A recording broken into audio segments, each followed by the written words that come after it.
Welcome to the stage, Mr. Brian Lawson.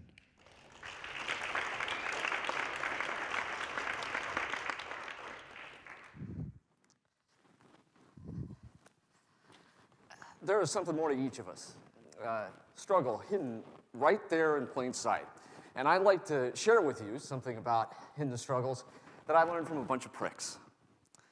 I am not talking about the ones that cut you off in traffic, and I am sorry about that. I was running late. I think you're number one, too. I would have used this finger, but it's TEDx. You're an innovator, I get. The kind of pricks that I'm talking about are the ones that have left the tips of my fingers calloused from testing my blood sugar 3 to 5 times a day since I was 13 years old.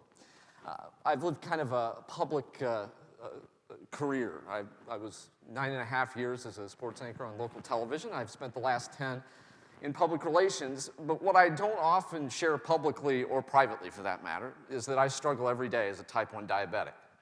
I know how fortunate I am that it's a manageable disease, but I also know that if I went 4 or 5 days without insulin, I wouldn't likely survive to see the 6th or the 7th. It's serious, but inconspicuous. And I always kind of preferred it that way because I was afraid. Not of the disease, not of the complications. I was afraid I'd be pitied. I was afraid that people would thrust limitations upon me. I was afraid that it would define me. So one day, just a couple years ago, I was in my boss's office, and my insulin pump started beeping because it was running low on battery. And she turns to me and says, "Why do you have a pager?" And I said, "I am stricken with type 1 diabetes, not trapped in the 1990s. The only thing worse than a chronic illness would be out of touch with technology, I think." So we talked about it in a way that I don't normally talk about things unless people are in my tight inner circle.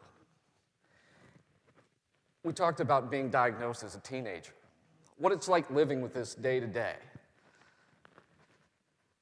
You can't take a day off. And the complications that can potentially happen if you don't take care of yourself. And sometimes the complications just as a matter of attrition. My insulin pump had sold me out. It left me exposed in a way that I always was so careful to avoid. And much to my surprise, it was nothing like what I feared. She paused for a moment, she nodded reassuringly, and what she said next was empowering. It changed the lens through which I had viewed this struggle for the better part of 25 years.